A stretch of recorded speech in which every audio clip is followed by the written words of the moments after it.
The day I let go of the things that I was struggling with. And so the day that I was trying to make content about something that I just wanted to say, it was just an idea, a thing that I cared about, that I wanted to share with the world. I thought, man, okay, I've observed this principle of letting go of the stuff that I was bad at in a bunch of places in my life. And I'd kind of gotten my life together. By the way, that month, actually, I'd taken a walk and for the first time in my life thought, I don't need to be famous anymore. I actually don't need to. And so that same month, on the day that I went viral, I thought, well, I want to do this talking head stuff, but I'm miserable every single time I film. And I don't really want to be miserable anymore. This sucks. I don't like it. And so what's making me miserable? And one, it was every time I looked at the camera, I stuttered. Not because I had a stutter, but because I was camera shy.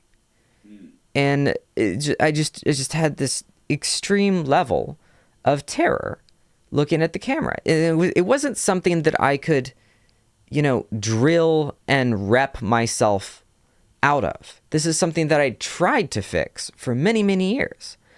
I just struggled with it.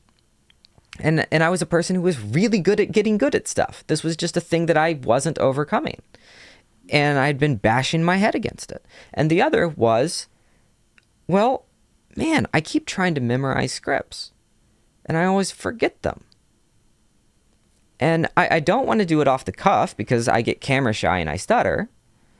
But I don't want to memorize it because I always forget it. And again, this wasn't like something that I could rep my way out of. I'd almost failed out of college because I could learn to play the concertos quite well, but I couldn't memorize them with deep precision. I had this issue with precision recall. You could tell me to play a piece of sad music, and I could improvise something on the spot for a half hour to an hour, a piece of music right there. That was exactly the emotion that you wanted me to create. But this particular talent of precisely recall something, I struggled with. I don't need to do this anymore.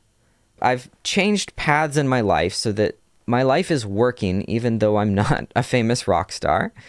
I still want to make things and put them on the internet because for some ungodly reason, that's a desire that I have.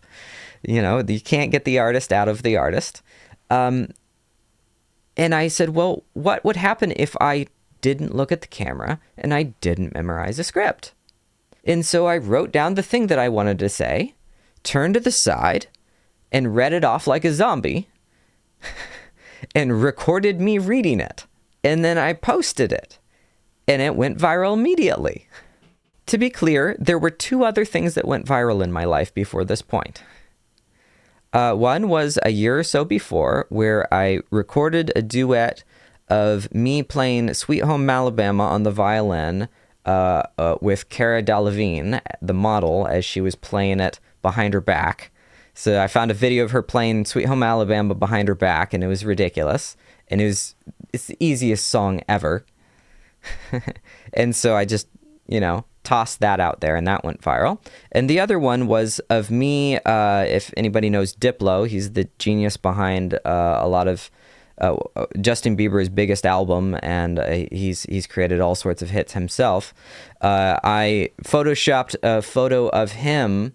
He was jumping on stage. There was these 4 photos of him jumping on stage, and I photoshopped the stage out, and it just had him jumping in fields of flowers.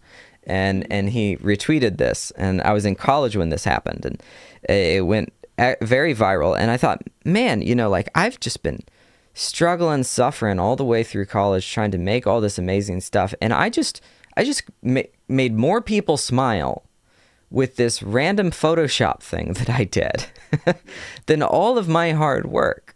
I was getting the hints here and there in my life of, don't make this quite so hard. But it's a lesson that needs to be quite battered into me because I want to do it right. I want to do a good job. I want to make good things. And I found that a lot of other people who want to create want to do the same. The message that just isn't really out there, from what I can see, is to go, hey, look, if you're a person who wants to do great things and you're a person who wants to create and you're actively trying to do this, then you've probably already developed some skills. And so if we just said no to all the stuff that was stopping you and just took it out of the equation, what would you come up with?